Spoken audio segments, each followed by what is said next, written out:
And listening to that was the senior Conservative MP, former Brexit Secretary, David Davis. David, generally, do you agree? I agree with the last bit. I mean, not the way he wants to get there. I mean, he's right. There's no need for a 2-year recession.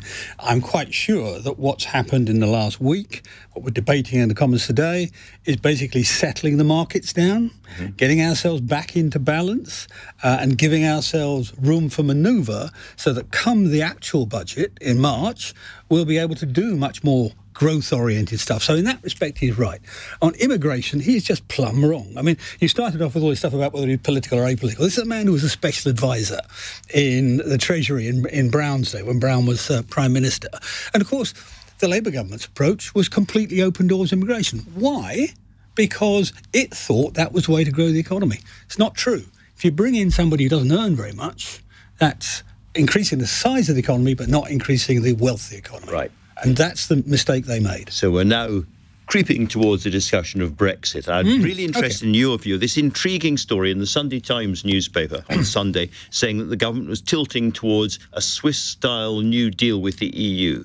Again, what do you make of that? Well, to use a technical term, unmitigated nonsense.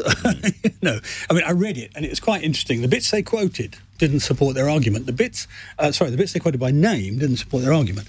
All the ones, a senior source here, government source there, were frankly just plain ignorant. I mean, the idea that a Swiss deal is A, politically possible, B, actually economically very viable, are both wrong.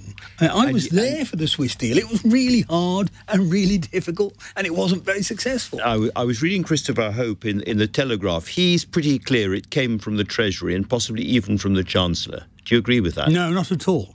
I was rung up at 8 o'clock on Saturday night by the Mail on Sunday saying, what do you think of this? Yeah. This is the Chancellor. So when I'd hung up, having told them what I just told you, I rang him up. I said, what's this all about? He said, it's completely untrue. For heaven's sake, squash it. It's not what we intend. What we want is a more open and free relationship with the Europeans, indeed with all trading partners. But we're not going to do it by giving in to requirements for regulation or requirements for free movement.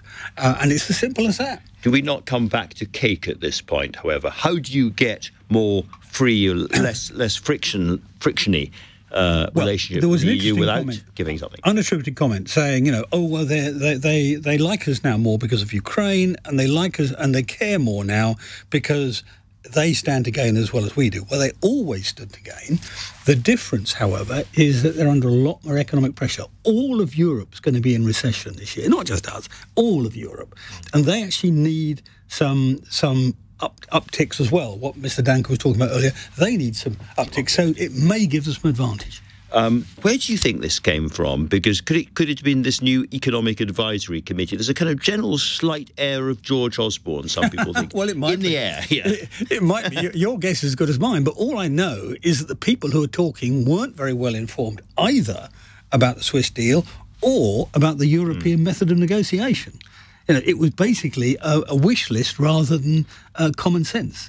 And in your usual crisp fashion, what would happen to Rishi Sunak's government if they tried to push something like this through the House of Commons right now? Pop. All gone.